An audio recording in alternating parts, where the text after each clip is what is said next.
नमस्कार दोस्तों, कैसे हैं आप सब लोग। उम्मीद करता हूं सभी लोग बढ़िया होंगे, मस्त होंगे, स्वस्थ होंगे। तैयारी आप सभी लोगों की बढ़िया चल रही होगी। मेरा नाम है शिवम और होम साइंस जंक्शन पर आप सभी का स्वागत है। डी++ की ट्रेंडिंग क्वेश्चन सीरीज में आपका एक बार फिर से स्वागत है। आज की जो हमारी वीडियो रहेगी उसमें हम बात करने वाले हैं कंपाउंड इंटरेस्ट की, चक्रवृद्धि ब्याज। चक्रवृद्धि ब्याज के दो टाइप हमने ऑलरेडी कवर कर लिए हैं। अगर किसी ने वो वीडियोस नहीं देखी हैं तो आप चैनल पर जाना, चैनल पर आपको प्लेलिस्ट मिलेगी। प्लेलिस्ट का नाम है डी++ ट्रेंडिंग क्वेश्चन सीरीज। उसमें आपको वो वीडियोस भी मिल जाएंगी, चक्रवृद्धि ब्याज वाली दो टाइप जो हमने कवर किए हैं। बाकी भी बहुत सारी वीडियोस मिलेंगी जो आपके लिए हेल्पफुल रहेंगी, तो आप सारी वीडियोस देख सकते हैं अगर किसी ने नहीं देखी हैं तो प्लेलिस्ट देख लेना डी++ ट्रेंडिंग क्वेश्चन सीरीज के नाम से। तो आज की जो हमारी क्लास है इसमें हम कंपाउंड इंटरेस्ट के थर्ड टाइप को कवर करने वाले हैं, और ये टाइप है आपका किस्त वाला, इंस्टॉलमेंट। इंस्टॉलमेंट वाले भी बहुत सारे क्वेश्चन आपसे पूछे जाते हैं, तो आप ये जब वीडियो देखोगे तो ये इंस्टॉलमेंट वाला जो कॉन्सेप्ट है आपका क्लियर हो जाएगा, और अगर आपके एग्जाम में ऐसा क्वेश्चन आता है तो आप उसको आसानी से कर पाएंगे। बहुत सारे क्वेश्चन आते हैं, यहाँ पर मैंने सिर्फ 3-4 क्वेश्चन लिए हैं क्योंकि मेरा मेन काम है आपको समझाना। एक बार आप समझ जाएंगे, कॉन्सेप्ट को समझ जाएंगे, फिर कितने भी क्वेश्चन आ जाए, कैसे भी घुमा फिरा के आ जाए, आप सबको कर पाएंगे। तो चलिए बिना किसी देरी के वीडियो करते हैं स्टार्ट। क्वेश्चन नंबर 1 आपके सामने है। सबसे पहले क्वेश्चन है, देखिए, आया हुआ 1 अगस्त 2025 पीजीटी इंग्लिश के एग्जाम में। तो सबसे पहला काम है, क्वेश्चन को ध्यान से पढ़ेंगे आराम से। क्वेश्चन में बोला गया है भाई, एक व्यक्ति 10% वार्षिक चक्रवृद्धि ब्याज दर से 46,300 रुपये उधार लेता है और प्रत्येक वर्ष के अंत में वह आंशिक भुगतान के रूप में 1,900 रुपये चुका देता है। तो ऐसी दो किस्तों के बाद भी उस पर कितना बकाया बचेगा, ये हमें बताना है। क्वेश्चन समझ गए? नहीं समझे तो एक बार मैं जल्दी से समझा देता हूँ आपको। देखिए, बात हो रही है चक्रवृद्धि ब्याज की, कंपाउंड इंटरेस्ट की, और रेट परसेंटेज कितनी है, ब्याज दर है आपकी 10% वार्षिक, ईयरली, है ना। अब ये कह रहा है कि 46,300 रुपये उधार लिए हैं किसी व्यक्ति ने, और वो क्या करता है कि जैसे 1 साल हो गया तो 1 साल के अंत में 1,900 रुपये चुका देता है। उसके बाद जो अमाउंट बचा उस पर फिर से चक्रवृद्धि ब्याज लगेगा अगले साल, और अगले साल के अंत में फिर से वो 1,900 रुपये चुका देता है। मतलब 1,900 रुपये की दो किस्तें चुकाता है, एक तो पहले साल के अंत में, दूसरी दूसरे साल के अंत में। तो जब वो दो किस्तें चुका चुका है उसके बाद हमें बताना है कि कितना अमाउंट टोटल उसके पास पैसा उधार बचा है, चक्रवृद्धि ब्याज प्लस साथ में जो उसने उधार लिया था उसको मिला के। अगर वो चाहे कि मुझे अपनी उधारी कंप्लीट करनी है, उधारी से जो है मुझे मुक्त होना है, तो उसको जो है कितने पैसे चुकाने पड़ेंगे, ये हमें बताना है 2 साल के बाद में। समझ गए क्वेश्चन को? अब देखिए क्वेश्चन को करते हैं। सबसे पहले 10% वार्षिक चक्रवृद्धि ब्याज की दर है। तो 10% की फ्रैक्शन वैल्यू कितनी होती है भाई? 10% की फ्रैक्शन वैल्यू होती है 1/10। अब किसी को नहीं पता है कि फ्रैक्शन वैल्यू कैसे निकालते हैं, तो जल्दी से मैं बता देता हूँ। देखिए, 10% की फ्रैक्शन वैल्यू निकालनी है, ये परसेंटेज हटेगा तो नीचे आ जाते हैं 2 जीरो। अब 1 जीरो से 1 जीरो, तो ये कितना हो जाएगा? 1/10। तो ऐसे हम फ्रैक्शन वैल्यू निकालते हैं, है ना। समझ गए इस वाली बात को? तो 10% की फ्रैक्शन वैल्यू 1/10 हो गई। अब वो कह रहा है कि 46,300 रुपये उधार लिए थे, तो 46,300 रुपये उसने उधार लिए थे। अब देखिए, पहले साल के अंत में क्या होगा, उस पर चक्रवृद्धि ब्याज लगेगा। पहले साल में क्या होगा, उस पर चक्रवृद्धि ब्याज लगेगा, और चक्रवृद्धि ब्याज की दर कितनी है? 10% वार्षिक। मतलब पहले अगर कोई धनराशि 10 थी तो उस पर 1 रुपये का चक्रवृद्धि ब्याज लगकर कितनी हो जाएगी? वो 11 हो जाएगी।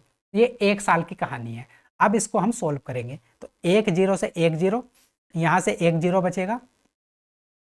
अब देखिए, 11 से इसको गुणा कर लो, तो 11 तिया 33, बचेगा 3, 11 छंग 66 और 3 69, बचेगा कितना? 6, और 11 चौक 44 और 6 50। कितना आ गया भाई? 50,930 रुपये। उधार लिया था 46,300 रुपये। अब 1 साल के बाद जो अमाउंट हो गया टोटल, वो कितना हो गया? 50,930 रुपये। ऐसा क्यों हुआ है? क्योंकि इस पर लग गया है चक्रवृद्धि ब्याज, और चक्रवृद्धि ब्याज किस दर से लगा है? 10% वार्षिक की दर से। तो ये वाला अमाउंट प्लस चक्रवृद्धि ब्याज मिलकर कितनी हो गई है? टोटल राशि है 50,930। अब जो वो व्यक्ति है जिसने उधार लिया था, वो क्या काम करता है कि पहले साल के अंत में, देखिए प्रत्येक वर्ष के अंत में 1,900 रुपये चुका देता है। अब 1 साल हो गया, 1 साल के अंत में वो 1,900 रुपये चुका देता है, तो इसमें से 1,900 रुपये माइनस कर दो, है ना। तो यहाँ पर आ जाएगा जीरो, यहाँ पर बचेगा 3 जीरो, 9 में से 9 माइनस करोगे जीरो, यहाँ पर 10 में से 1 माइनस करोगे, कितना हो जाएगा? 9, और यहाँ पर 4। तो अब उसके पास कितना उधार बचा है? 49,030 रुपये। अब 49,030 रुपये उधार बचा है, पहले साल के अंत की बात हो रही है, 49,030। ये पहले साल की कहानी थी। अब देखिए दूसरे साल की जो है कहानी स्टार्ट होती है। तो दूसरे साल में भी क्या होगा, चक्रवृद्धि ब्याज लगेगा। ब्याज की दर कितनी है, 10% वार्षिक। तो अगर पहले कोई धनराशि 10 थी तो 1 रुपये का चक्रवृद्धि ब्याज लगकर कितनी हो जाएगी, 11। आप इसको फिर से सोल्व कर लो, 10 से 10 और 11 की 3 से गुणा करोगे तो कितना आ जाएगा, 11 33। यहाँ पर बचेगा कितना, 3, 11 9 99, बचेगा 9, 11 चौक 44, 6 50 3 53। अब देखिए दूसरे साल के अंत में, पहले साल के अंत तक तो ये वाली कहानी थी जब उसने 900 रुपये चुका दिए थे। अब दूसरे साल में उस पर फिर से ये जो राशि बची थी 49,030 रुपये, इस पर फिर से चक्रवृद्धि ब्याज लगेगा और ये टोटल अमाउंट कितना हो जाएगा, 53,933 रुपये। ये टोटल अमाउंट हो जाएगा। अब इसमें से फिर क्या होगा, 900 रुपये फिर से चुका देगा वो दूसरे साल के अंत में, तो इसमें से 900 रुपये फिर से माइनस कर दो तो यहाँ पर बचेगा 33,053। तो 53,033 रुपये अब उसके पास बकाया है। 2 किस्तों के बाद भी उस पर कितना बकाया बचा है, 53,033 रुपये। तो हमारा कौन सा ऑप्शन होगा, थर्ड ऑप्शन हो जाएगा, सॉरी 53,033 बचेगा ना। एक सेकंड दोबारा से देख लेते हैं, कहीं पर हमने गड़बड़ कर दी क्या। तो ये 49,030 बचा था, चलिए यहाँ तक तो बिल्कुल ठीक है। अब देखिए यहाँ पर बात आती है, 49,030 का 11/10 करेंगे, 1 0, 11 33, बचेगा कितना, 3, 11 9 99, 9, बचेगा कितना, 9, 11 चौक 44, 6 50 3 53, 53,933, 900 माइनस करेंगे 53,033 ही आएगा। तो 52,033, सॉरी सॉरी सॉरी, हम पता कहाँ पर गड़बड़ कर रहे हैं, हमें 900 माइनस नहीं करना है, 1900 माइनस करना है। देखिए हमें 1900 माइनस करना है ना, तो हमें 1900 माइनस करना है, ना कि 900। देखिए इतने में से हम 1900 माइनस करेंगे दूसरे साल के अंत में भी तो हो जाएगा 3, 3, 9 में से 9 माइनस करेंगे 0, 3 में से 1 माइनस करेंगे 2, तो ये आ जाएगा 52,033 रुपये। तो दूसरे साल के अंत में बकाया राशि कितनी रहेगी, 52,033 रुपये। हमारा थर्ड ऑप्शन हो जाएगा करेक्ट आंसर। समझ गए इस वाली बात को। तो उम्मीद है मैंने देखिए पहला क्वेश्चन है बिल्कुल बेसिक से बहुत आराम से आपको समझाया है, जिससे कि आपके जो है सारे डाउट्स क्लियर हो जाएं, सारी चीज़ें क्लियर रहें। अब अगला क्वेश्चन करेंगे, 1-2 क्वेश्चन और कर लेते हैं, उससे आपकी और अच्छे से प्रैक्टिस हो जाएगी। तो चलिए आगे बढ़ते हैं भाई। या फिर देखिए हमने यहाँ पर पूरी कैलकुलेट करी है, सारी चीज़ों को पूरा कैलकुलेट करके मैंने आपको बताया है कि जिससे कोई भी स्टेप छूटे ना। लेकिन आप यहाँ पर थोड़ा जल्दी क्वेश्चन को कर सकते थे, लेकिन उसमें प्रॉब्लम आ जाती है हमारी। अगर हम यहाँ से यूनिट डिजिट से क्वेश्चन को सॉल्व करने की सोचते तो देखिए 2 ऑप्शन हमारे एलिमिनेट हो जाते, लेकिन 2 ऑप्शन में हम फिर फंस जाते है ना। अगर हम यूनिट डिजिट से क्वेश्चन को सॉल्व करने की सोचते तो 2 ऑप्शन तो हमारे एलिमिनेट हो जाते, लेकिन लास्ट के जो यूनिट डिजिट है वो 2 ऑप्शन में 3 है, यहाँ पर हम फंस जाते, तो यूनिट डिजिट से हम नहीं कर सकते थे। आगे बढ़ जाएं, अगला क्वेश्चन देख लेते हैं। लेकिन अगर चारों ऑप्शन अलग अलग होते तब हम इसको यूनिट डिजिट से भी सॉल्व कर सकते थे। अगला क्वेश्चन देख लेते हैं, 7 जुलाई 2025 पीजीटी इंग्लिश में आया हुआ क्वेश्चन है, सेम इसी टाइप का ये क्वेश्चन है। क्वेश्चन में बोला गया है, एक व्यक्ति 23,000 रुपये ऋण लेता है और 40% वार्षिक चक्रवृद्धि ब्याज दर पर हर वर्ष 6,000 रुपये आंशिक भुगतान कर देता है, तो 2 किस्त के बाद बकाया राशि कितनी है। सेम पहले जैसा क्वेश्चन है, तो यहाँ पर प्रैक्टिस हो जाएगी आपकी। कितने रुपए उधार लेता है, 23,000, 23,000 रुपये उसने उधार लिए और जो ब्याज की दर है वो कितनी है, 40% वार्षिक। तो आप 40% की अगर फ्रैक्शन वैल्यू निकालोगे तो कितनी आ जाएगी, 2/5। मतलब कोई धनराशि अगर 5 थी तो उस पर 2 रुपये चक्रवृद्धि ब्याज लगकर कितनी हो जाएगी, 7 हो जाएगी। और बात हो रही है 2 साल की, तो सबसे पहले तो पहले साल की निकालेंगे, उसके बाद क्योंकि 6,000 रुपये वो क्या करता है, भुगतान कर देता है, किस्त जमा कर देता है। तो 23,000 रुपये उधार लिया था पहले साल, जब इस पर चक्रवृद्धि ब्याज लगेगा 40% की दर से तो कितना हो जाएगा, 5/7, सॉरी 5 राशि थी, 2 रुपये का चक्रवृद्धि ब्याज लगकर कितनी हो जाएगी, 7। अब इसको आप सॉल्व कर लीजिए, तो 5 चौक 20, बचेगा कितना, 3, 5 छंग 30, 0 0 और 7 किस से गुणा कर देंगे, कितना आ जाएगा, 0 0, 7 छंग 42, 4, 7 चौक 28 और 4 कितना हो जाएगा, 32। तो 32,200 रुपये आ गया पहले साल के अंत में, जब इतने रुपए उधार लिए थे, 40% की दर से चक्रवृद्धि ब्याज लग गया, तो टोटल अमाउंट कितना हो गया, 32,200। अब पहले साल के अंत में वो क्या करता है भाई, 6,000 रुपये जो है भुगतान कर देता है, 6,000 रुपये की किस्त जमा कर देता है। तो इसमें 6,000 माइनस कर दो तो कितना आ जाएगा, 0 0 2, 12 में से 6 माइनस करेंगे 6, यहाँ पर बचेगा कितना, 2, 26,200 रुपये बचे हैं।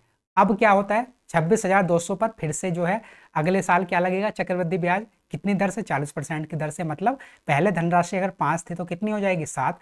अब इसको सोल्व कर लेंगे, 5 पंजे 25, बचेगा कितना, 1, 5 दूनी 10, 5 चौक 20, 5240 गुणा 7 कितना आ जाएगा, 0, 7 चौक 28 बचेगा 2, 7 दूनी 14, 2 16 और 7 पंजे 35 और 1 36।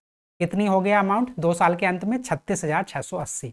अब दूसरे साल के अंत में फिर से 6,000 रुपये जमा कर देता है, तो इसमें 6,000 माइनस कर दो, तो देखिए आ जाएगा 08603। तो 30,680 रुपये अब भी 2 साल के अंत में बचे हैं, जब उसने 6,000 रुपये की 2 किस्त जमा कर दी, जो उसका बकाया राशि बची है। तो 30,680 हमारा जो है सेकंड ऑप्शन हो जाएगा करेक्ट आंसर। समझ पाए क्वेश्चन को? आगे बढ़ जाएं, अगला क्वेश्चन देखते हैं। ये क्वेश्चन आया हुआ है, देखिए आपका 29 जून 2025 TGT special education shift number first में ये आया हुआ क्वेश्चन है। क्वेश्चन में बोल रहा है एक व्यक्ति 44,800 रुपये को 25% वार्षिक चक्रवृद्धि ब्याज दर पर उधार लेता है और हर वर्ष के अंत में 2,000 रुपये आंशिक भुगतान के रूप में चुका देता है। 2 बार ऐसा भुगतान करने के बाद वह अब भी कितनी राशि का ऋणी है ना? कितनी राशि जो है शेष बची है, कितनी राशि बकाया है, जब ऐसी ऐसी 2 किस्तों का वो भुगतान कर देता है। तो जैसे हमने 2 क्वेश्चन किए हैं, बिल्कुल सेम टू सेम डिक्टो सेम क्वेश्चन है ना? तो यहाँ पर अगर मैं देखूँ आगे कोई क्वेश्चन है नहीं है, तो इस क्वेश्चन का आप जो है मुझे आंसर कमेंट बॉक्स में बताना। अगर आप क्वेश्चन को समझ गए हैं कि इस टाइप के क्वेश्चन को आपको कैसे करना है, तो इसका आंसर आप मुझे कमेंट बॉक्स में बताना, इससे आपकी प्रैक्टिस भी हो जाएगी। मैं एक बार मोटा मोटा बता देता हूँ कि कैसे करना है। देखिए 44,800 रुपये उसने उधार लिया है, 25% की फ्रैक्शन वैल्यू, 25% की फ्रैक्शन वैल्यू कितनी होती है? 1/4, मतलब पहले साल 4 से 5 हो जाएगी। अब 4 मतलब 5/4 से इसको गुणा करेंगे, जो भी राशि आएगी उसमें पहले साल के अंत में 2,000 रुपये माइनस कर दो। अब जो हमारे पास शेष राशि बची उस पर फिर से 25% की दर से ब्याज लगेगा और 2 साल के अंत में जो राशि आएगी उसमें फिर से 2,000 माइनस कर दो और जो हमारे पास शेष बचेगा वही हो जाएगा हमारा करेक्ट आंसर। क्लियर है? तो देखिए हमने ये वाले टाइप को भी कवर कर लिया है। अब कंपाउंड इंटरेस्ट के लगभग आपके सारे टाइप कवर हो चुके हैं। कंपाउंड इंटरेस्ट का अगर कोई भी क्वेश्चन आता है तो अब मुझे उम्मीद है आप क्वेश्चन को सोल्व कर पाएंगे। एक ये टाइप बचा हुआ था, इसको भी आज हमने कंप्लीट कर लिया है। तो ऐसे ही और भी बहुत सारी वीडियोस मैं आपके लिए लेके आता रहूँगा और सारी वीडियोस की मैंने प्लेलिस्ट बना दी है। प्लेलिस्ट का नाम है DSSB ट्रेंडिंग क्वेश्चन सीरीज, वहाँ पर आपको एक साथ सारी वीडियोज़ मिल जाएंगी। तो चलिए मिलते हैं नई वीडियो में, तब तक के लिए नमस्कार, धन्यवाद।